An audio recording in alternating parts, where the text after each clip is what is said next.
यह सामान्य खबर नहीं है। पाकिस्तानी सेना प्रमुख असीम मुनीर को अमेरिका ने अपने सेना दिवस पर निमंत्रण दिया है। सबसे बड़ी बात, डोनाल्ड ट्रंप के हैप्पी बर्थडे में जनरल असीम मुनीर दिखाई देंगे। यह मत सोचिए यह एक आम खबर है। समानांतर तौर पर ब्रिक्स में पाकिस्तान के प्रवेश में रूस मदद कर रहा है। ये दोनों खबरें भारत के लिए, उसकी विदेश नीति के लिए करारा झटका है। एक सीधा सा सवाल, हमारे विदेश मंत्री क्या सिर्फ मीम्स के लिए बने हैं, जहां पर इन्हें मीम्स के अंदर मुंह से फुंकारे मारते हुए, आंख से लेजर निकालते हुए दिखाया जाता है? सवाल पूछा जाएगा क्यों? और आज मैं प्रमाणित करने वाला हूं कि जनरल असीम मुनीर को जो अमेरिका के सेना दिवस में बुलाया जा रहा है, 14 तारीख को जो पहुंच रहे हैं, वो भारत की विदेश नीति की नाकामी है। सबसे बड़ी बात, अमेरिका पाकिस्तान को अपना सामरिक साझेदार समझता है, पाकिस्तान को त्यागने को तैयार नहीं है। और सबसे बड़ी बात, भारत और पाकिस्तान को उसने बराबरी पर लाकर रख दिया है। वो असीम मुनीर जो शान को भारत के बराबर रख दिया गया है, और यहां पर कोई गोदी मीडिया का गुर्गा चूं तक नहीं बोल रहा है। यह सवाल किया जाएगा दोस्तों। सबसे पहले मैं आपको बताता हूं कि अमेरिका के जनरल कुरेला क्या कह रहे हैं। गौर कीजिए आपके स्क्रीन पर। अस्सलाम वालेकुम दोस्तों, आपने देखा कि इन्हें कितनी तकलीफ हो रही है कि field marshal general Asim Munir को अमेरिकन दोस्तों नेशनल परेड में बुलाया जा रहा है जो 14 जून को होगी। और दोस्तों इसमें बड़ी बात यह है कि ये 14 जून जो दिन रखा गया है, इसी दिन में ट्रंप की भी बर्थडे है। और ट्रंप की बर्थडे भी सारे जो बड़े मेहमान खुसूसी होंगे, फील्ड मार्शल भी होंगे, तो उनकी मौजूदगी में ही केक भी काटा जाएगा। और 15 जून को फिर G7 की मीटिंग है, जिसमें जाकर ट्रंप मोदी की धुलाई करेगा दोस्तों उसी के मुंह पर, और फिर कहेगा कि हमने भारत को बचाया है, भारत को पाकिस्तान ठोके जा रहा था और हमने जाकर भारत की जान बचाई है। तो दोस्तों वहीं पर फिर इनकी जलने वाली है। इस एंकर की इतनी जली हुई है कि दोस्तों आपको अगर पूरी वीडियो आप देखेंगे तो यकीन मानिए कि आप हंस हंस कर पागल हो जाएंगे कि पाकिस्तान ने एक तरफ तो इन्हें G7 में अकेला कर दिया है, अमेरिका से इनकी छुट्टी करवा दी है, दूसरा पाकिस्तान ने यह किया कि रूस से भी इनकी छुट्टी करवा दी है, क्योंकि रूस अब पाकिस्तान को ब्रिक्स में लाने की कोशिश कर रहा है। देखिए कि पाकिस्तान के पास तीनों सुपर पावर है, चाइना है, अमेरिका है, रशिया है, और रशिया पाकिस्तान को ब्रिक्स में ला रहा है। चाइना और पाकिस्तान की दोस्ती तो दोस्तों किसी से ढकी छुपी है ही नहीं, वो तो उस पर तो पाकिस्तान किसी को भी कॉम्प्रोमाइज नहीं कर सकता। और दोस्तों अब अमेरिका भी पाकिस्तान के बहुत ज्यादा नजदीक आ चुका है। पूरी की पूरी दुनिया की तीनों सुपर पावर के साथ पाकिस्तान के ताल्लुकात अच्छे हैं। और दोस्तों ये दुनिया की तारीख में पहली बार ऐसा हो रहा है कि एक मुल्क ऐसा है जिसके पास तीनों सुपर पावर आकर इकट्ठी हो जाती है। और आपको बता दूं, मजे की बात यह है कि चाइना और अमेरिका की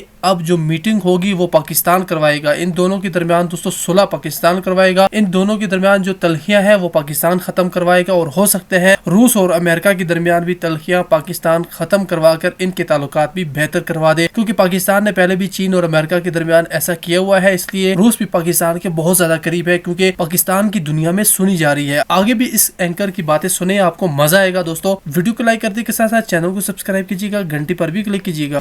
US central command chief general Michael Kurilla ने पाकिस्तान को फिनोमिनल काउंटर टेररिज्म पार्टनर यानी जबरदस्त आतंकवाद विरोधी साझेदार कहा।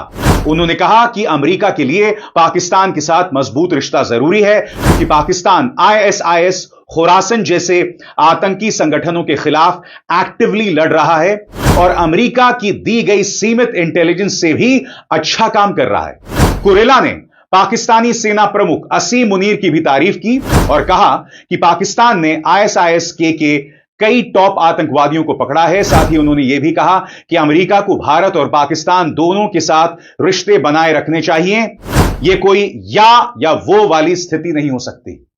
सुनिए जनरल माइकल कुरेला किस तरह से भारत और पाकिस्तान को एक पैमाने पर रख रहे हैं, और यह भारतीय विदेश नीति की नाकामी है। सुना जाए। के दशक से पहले भी जब खालिस्तानी एलिमेंट्स भारत में एक्टिव थे तो उन्हें शह कहां मिलती थी। असीम मुनीर को अमेरिका ने अपने सैनिक दिवस पर बुलाया है। असीम मुनीर वहां जाएंगे और जब डोनाल्ड ट्रंप अपना केक काट रहे होंगे तब यह व्यक्ति वहां ताली बजा रहा होगा। आज ये सवाल पूछना बहुत जरूरी हो जाता है दोस्तों कि आखिर क्या वजह है कि पाकिस्तान अमेरिका के लिए इतना जरूरी बनता जा रहा है। तो सरल शब्दों में दोस्तों मैं आपके सामने बात रख रहा हूं, दोनों पक्ष रखूंगा कि यह भारत की नाकामी कैसे है और आखिर क्यों पाकिस्तान अमेरिका के लिए इतना जरूरी है। आपके स्क्रीन पर अमेरिका ने पाकिस्तानी आर्मी चीफ को अपने आर्मी डे में इसलिए बुलाया है क्योंकि वो पाकिस्तान के साथ अपने रिश्ते सुधारना चाहते हैं और कुछ अहम मुद्दों पर बात करना चाहते हैं। इसमें खास तौर पर आतंकवाद के खिलाफ मिलकर काम करना, पाकिस्तान और चीन की बढ़ती नजदीकियों को लेकर चिंता और अफगानिस्तान के हालात शामिल हैं। अमेरिका चाहता है कि पाकिस्तान चीन के साथ अपने रिश्ते थोड़े संतुलित रखे और आतंकवादी संगठनों पर सख्त कार्रवाई करे।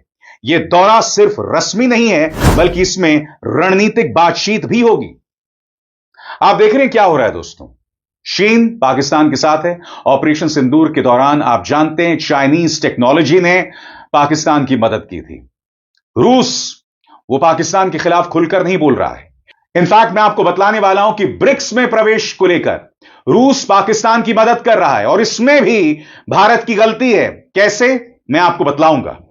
सबसे बड़ी बात, यह बात जानना बहुत जरूरी हो जाता है कि अमेरिका का मकसद क्या है। आपके स्क्रीन पर अमेरिका का मकसद, असल में अमेरिका अपने हितों के हिसाब से पाकिस्तान को तवज्जो दे रहा है, जैसे अफगानिस्तान में आतंकवाद, चीन से मुकाबला और पाकिस्तान की जियो स्ट्रैटेजिक लोकेशन। भारत ने हमेशा अमेरिका पाक रिश्तों पर सीधी आपत्ति नहीं की, लेकिन जब दोनों देशों को बराबरी पर रखा जाता है तो भारत को दिक्कत होती है। एक बहुत सरल सा सवाल मैं आपसे पूछना चाहता हूं। अगर अमेरिका यह चाहता है या अमेरिका की चिंता इस बात को लेकर है कि पाकिस्तान और चीन बेहद करीब हैं, तो आपको क्या लगता है पाकिस्तान चीन का साथ छोड़ देगा? कहने का अर्थ साफ है, पाकिस्तान चीन को नहीं त्याग सकता और पाकिस्तान सरल शब्दों में अमेरिका को बतलाएगा। सबसे बड़ी बात, हमारी विदेश नीति में ऐसी क्या नाकामी है, ऐसी क्या कमजोरी है कि नुकसान हमें हुआ, पीड़ित हम हैं, बावजूद इसके अमेरिका हमें नसीहत दे रहा है। जी हां, यह मत भूलिए, डोनाल्ड ट्रंप ने पाकिस्तान को एक महान देश, उनके नेतृत्व को मजबूत नेतृत्व बताया था। आपको याद है कि आप भूल गए? सुनिए ट्रंप का यह शर्मनाक बयान। और बाय द वे, इस बयान पर भी हमारे विदेश मंत्री और सम्मानित प्रधानमंत्री खामोश थे। सुनिए डोनाल्ड ट्रंप को, जिन्होंने 1 दर्जन बार भारत को अपमानित किया है, हमें पाकिस्तान के बराबर रख के उनका यह शर्मनाक बयान।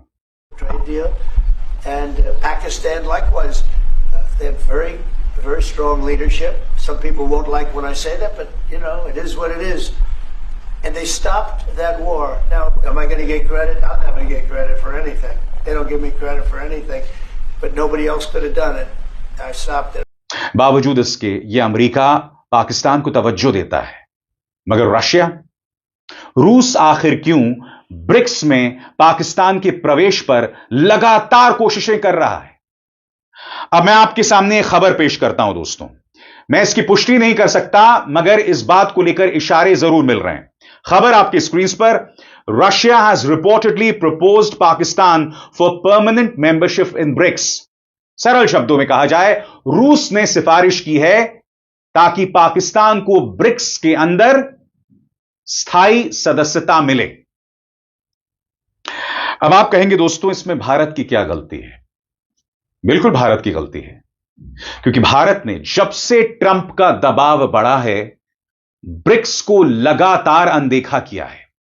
सही सुना आपने, ब्रिक्स को लगातार भारत ने अनदेखा किया है अमेरिकी दबाव के चलते, और मैं आपको आगे बताऊंगा। मगर पाकिस्तान के ब्रिक्स में प्रवेश को लेकर क्या खबरें मिल रही हैं, इस बारे में मैंने आर्टिफिशियल इंटेलिजेंस परप्लेक्सिटी से सवाल किया और परप्लेक्सिटी ने क्या जवाब दिया, गौर किया जाए।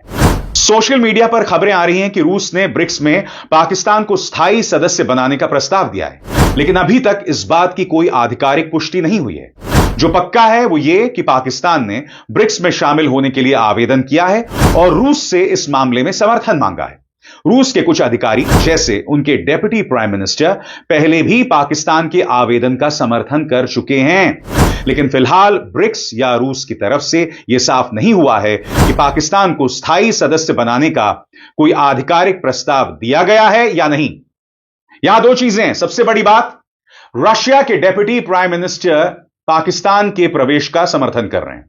याद कीजिएगा, अभी हाल ही में पाकिस्तानी प्रधानमंत्री ने रूसी राष्ट्रपति व्लादिमीर पुतिन से मुलाकात की थी और यह खबरें आ रही थी कि अरबों डॉलर का समझौता दोनों देशों के बीच में हुआ है।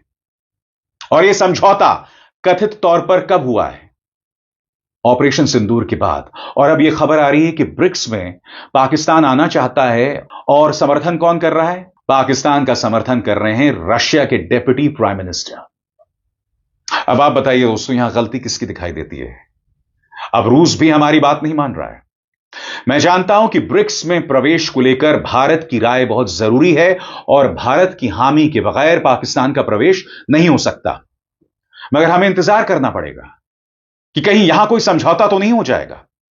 और सबसे बड़ी बात, अभी कुछ ही देर पहले मैंने आपको क्या बताया कि अगर ब्रिक्स के अंदर भी पाकिस्तान घुसने की कोशिश कर रहा है और भारत का रुतबा कम हो रहा है, तो इसमें भी भारत का दोष है। क्यों? क्योंकि ट्रंप लगातार भारत को ब्लैकमेल कर रहे हैं। ब्रिक्स का क्या मतलब था? ब्रिक्स का मतलब था डॉलर के मुकाबले एक करेंसी, एक मुद्रा पैदा की जाए, एक आर्थिक शक्ति पैदा की जाए अमेरिका के मुकाबले में। ट्रंप को इस बात को लेकर आपत्ति थी। बाय द वे, इससे पहले जब डेमोक्रेट राष्ट्रपति थे जो बाइडेन, उन्हें कोई आपत्ति नहीं थी। ट्रंप जैसे ही राष्ट्रपति बनते हैं, वो पहली बात क्या कहते हैं? ये ब्रिक्स हटाओ इसको। ब्रिक्स का जो जो सदस्य होगा मैं उस पर 100% टैरिफ लगाऊंगा। अमेरिका धमकी देता है। उनके जो वाणिज्य सचिव हैं, उनका बयान मैं आपको सुनाता हूं दोस्तों। वाणिज्य सचिव ने कहा, ब्रिक्स का हिस्सा बनना और यह कहना कि हम डॉलर और उसकी दबदबे वाली पॉलिसी को सपोर्ट नहीं करेंगे, यह अमेरिका से दोस्ती बढ़ाने का तरीका नहीं है। राष्ट्रपति ने इस पर सीधा और साफ बोला है और भारत सरकार भी अब इन बातों को सीरियसली ले रही है। तो रास्ता साफ है, बात को सामने रखो, साफ तरीके से हल करो और फिर रिश्तों को मजबूत बनाओ। और मुझे लगता है कि हम उसी दिशा में बढ़ रहे हैं। यह है हावर्ड लटनिक का बयान। सुनिए, उन्होंने एक बातचीत में भारत को किस तरह से धमकाया था। यहां पर उन्होंने यह भी कहा था दोस्तों कि भारत रूस से सैनिक साजो सामान ना ले। अब आपको समझना पड़ेगा इस बयान के मायने, क्योंकि अमेरिका लगातार रूस को संदेश दे रहा है कि हम भारत को दबा रहे हैं और भारत मान रहा है। ब्रिक्स को लेकर भारत के तेवर बदल रहे हैं। रशिया से सैनिक साजो सामान को लेकर अमेरिका ब्लैकमेल कर रहा है। अब ऐसे में रशिया विकल्प तलाश रहा है, इसीलिए उसका ध्यान पाकिस्तान की तरफ जा रहा है। सुनिए हावर्ड लटनिक, जो कि वहां के वाणिज्य सचिव हैं, किस तरह से भारत को ब्लैकमेल कर रहे थे। These kind of things, just creating that relationship, being a part of BRICS, Yep. right? Which is, oh, let's move to not support the dollar and dollar hegemony. That's not really the way to make friends and influence people in America. So, you know, the president calls that out directly and specifically, and the Indian government is addressing it specifically and directly, and that's how you move on to a really positive place, is put it on the table, address it straight on, resolve it straight on, and get to a really good place, and I think that's where we are. अब आप बताइए दोस्तों, Trump का जो मंत्री है वो भारत को ब्लैकमेल कर रहा है। वो ये भी कह रहा है कि रशिया से आप हथियार मत खरीदें। अमेरिका हमें ब्लैकमेल कर रहा है कि भाई रूस से आप सामान मत खरीदिए। रशिया यह देख रहा है। क्या यही वजह है कि रशिया का झुकाव अब पाकिस्तान की तरफ है? वो रूस और उससे पहले पूर्व सोवियत संघ जो शीत युद्ध के दौरान भारत के साथ था। हालांकि भारत हमेशा से गुट निरपेक्ष रहा है, मगर पूर्व सोवियत यूनियन और अब बाद में रशिया, इनका और भारत का एक लंबा रिश्ता रहा है दोस्तों। मैं फिर आपसे पूछना चाहता हूं, कब तक हम इसे बर्दाश्त करने वाले हैं? कब तक हम इस नाकारा विदेश मंत्री को बर्दाश्त करने वाले हैं? कब तक विश्व गुरु से सवाल नहीं पूछे जाएंगे कि भाई हो क्या रहा है? पाकिस्तान को क्या ब्रिक्स में प्रवेश मिलने वाला है? असीम मुनीर, उसे अमेरिका के सेना दिवस में क्यों बुलाया जा रहा है? बताइए। ये सवालात हैं दोस्तों, कोई गोदी मीडिया ये सवाल नहीं पूछ रहा है। असीम मुनीर को बुलाए जाने को लेकर कांग्रेस ने करारा प्रहार किया है। सुनिए क्या कह रही हैं सुप्रिया सुनीत। अमेरिका ने 14 जून को होने वाले अपने आर्मी डे सेलिब्रेशन में पाकिस्तान के जनरल असीम मुनीर को आमंत्रित किया है। विपक्ष चिल्लाता रहेगा, अभिसार शर्मा जैसे पत्रकार आपके सामने असली मुद्दे लाते रहेंगे, मगर आप सोनम की बेवफाई में अपनी जिंदगी को नर्क करते रहेंगे, बर्बाद करते रहेंगे। आप वो कचरा देखते रहेंगे न्यूज चैनल्स पर, मगर जो असली मुद्दे हैं, जिसका सीधा नाता हमारी सामरिक शक्ति के साथ है, हमारी विदेश नीति के साथ है, उसकी कोई बात नहीं करेगा। और यह सवाल किया जाएगा, आखिर क्यों ना बात किया जाए? क्या यह मुद्दा जरूरी नहीं है? पाकिस्तान का अगर कद बढ़ रहा है अमेरिका और रूस की निगाह में, तो क्या हमें अपने विदेश मंत्री, अपने प्रधानमंत्री से सवाल नहीं करने चाहिए? या ये लोग सिर्फ हमारे सेना के शौर्य पर वोट लेंगे?